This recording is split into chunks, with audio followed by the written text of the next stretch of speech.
এক মাদ্রাসার ছাত্র তার হুজুরকে জিজ্ঞাসা করলো, হুজুর, হাসরের দিনে বান্দার হিসাব নিকাশ কেমন হবে? ছাত্রের কথা শুনে হুজুর কিছুক্ষণ চুপ করে বসে থাকলেন। তারপর নিজের পকেট থেকে কিছু টাকা বের করলেন। তারপর প্রথম ছাত্রকে দিল 100 টাকা, দ্বিতীয় ছাত্রকে দিল 75 টাকা এবং তৃতীয় ছাত্রকে দিল 50 টাকা, চতুর্থ ছাত্রকে দিল 25 টাকা, পঞ্চম ছাত্রকে দিল 10 টাকা আর ষষ্ঠ ছাত্রকে দিল 5 টাকা। কিন্তু যে ছাত্রটি প্রশ্ন করেছিল তাকে হুজুর দিল মাত্র 1 টাকা। 1 টাকা পেয়ে তার মন খুব খারাপ হয়ে গেল। সে খুবই কষ্ট পেল। মনে মনে ভাবতে লাগলো, হুজুর সবার সামনে তাকে এইভাবে অপমান করলেন।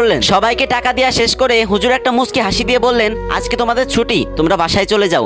এই টাকা খরচ করবে এবং আগামীকাল এসে এই টাকার হিসাব দেবে। তারপরের দিন সবাই সেখানে উপস্থিত হলো আর দেখতে পেল হুজুর একটা বড় কড়াই গরম করতেছে। কড়াই গরম করা শেষ হলে হুজুর সব ছাত্রদের উদ্দেশ্য করে বলল, আমার দেয়া টাকা তোমরা কিভাবে খরচ করেছো, কোন পথে খরচ করেছো, সেই সব কিছুর হিসাব তোমাদের এই গরম কড়াইয়ের উপর দাঁড়িয়ে দিতে হবে। তখন সবাই ভয় পাচ্ছিল, কিন্তু একজন ছাত্র সাহস করে সেই গরম কড়াইয়ের উপর দাঁড়িয়ে তার হিসাব দিতে শুরু করলো। এভাবে প্রথম জন থেকে শুরু করে ষষ্ঠ জন পর্যন্ত সবাই হিসাব দিল, কিন্তু গরম কড়াইয়ে তাদের পাও পুড়ে গেল। সবার শেষে সেই ছাত্রটি আসলো যাকে হুজুর 1 টাকা দিয়েছিল। সে হাসি মুখে তাড়াতাড়ি তার হিসাব দিয়ে চলে গেল, তার পাও পুড়লো না। টাকার হিসাব দেওয়ার পর প্রথম জন থেকে ষষ্ঠ জন পর্যন্ত সবাই তাদের পুরা পায়ে পানি ঢালছে, কিন্তু হুজুর যাকে 1 টাকা দিয়েছিল সে সবার সামনে দাঁড়িয়ে দাঁড়িয়ে হাসতেছে। তখন হুজুর সব ছাত্রদের উদ্দেশ্য করে বললেন, এই হলো সেই হাসরের ময়দানের হিসাবের নমুনা।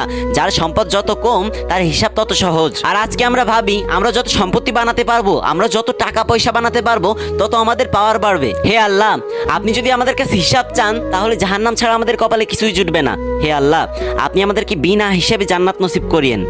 আমিন।